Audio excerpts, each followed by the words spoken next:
Right, so Culley, the main man at Durham, one of the most decorated institutions in Bucks Super Rugby. So, as with every year, we've got loads of new fans, loads of new viewers. Yep.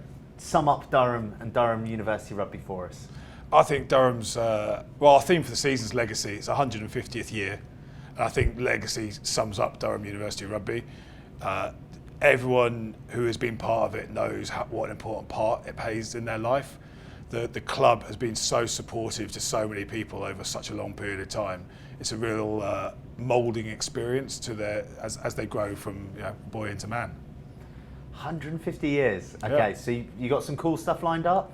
Yeah, we're playing the Barbarians in May, which is going to be low key. Which is going to be a good one.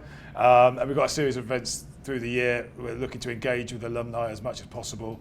And it's an open invite all through the year. Anyone who's been part of us for as long as they're still alive, come and get involved. Probably phase that one out.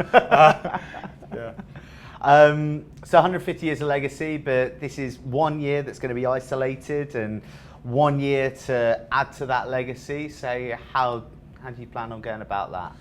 Same year, same plan. Different year, same plan. It's attack it. We come in slightly late, so we come in with lots of energy.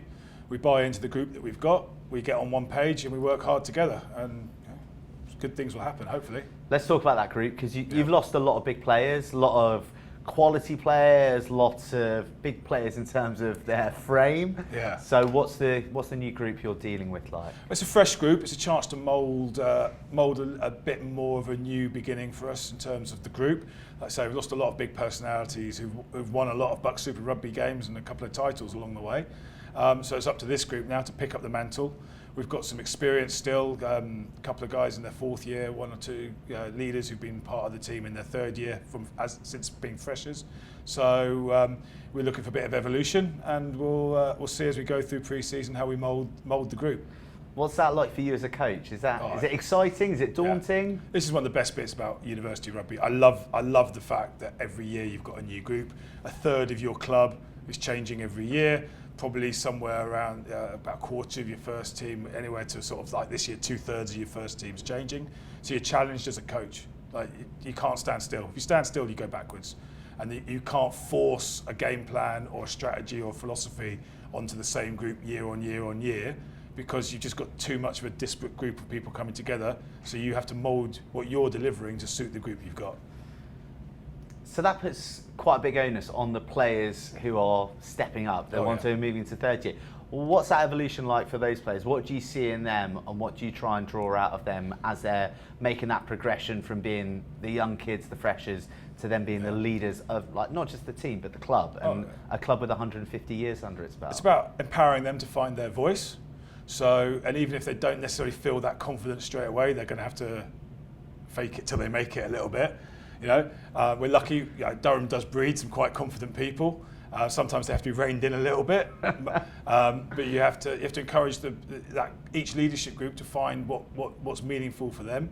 They can't just go and deliver what the coaches' ideas and the coaches' philosophies and the coaches' standards, because then they don't believe it. So as a leadership group, we encourage them to come up with their own standards. What do they believe in, and what will they drive on and off the pitch? And then we empower them to really find their voice and sell that to the club.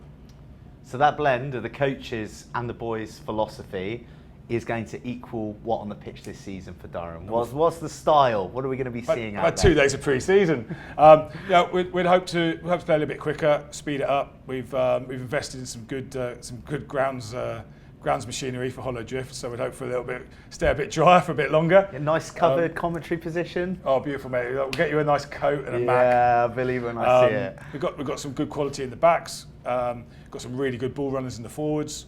Some of the guys have gone and had really good summers. Lots of guys will be making their debuts early on in the season, and I hope they bring the sort of the enjoyment and the passion they've had for Durham as they've come through the threes and the twos. I want them to bring them into the ones as they go.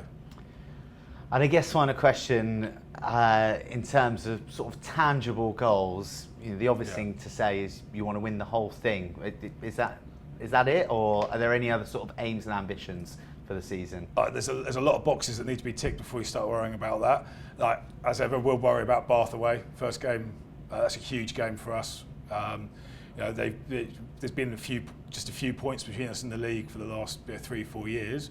So we'll be targeting that. We need to get our processes right. We need to get on the same game plan, deliver a really good performance, and then we'll worry about whatever comes after that trip. Lovely stuff. Looking forward to seeing you out there. Thanks, mate. Cheers.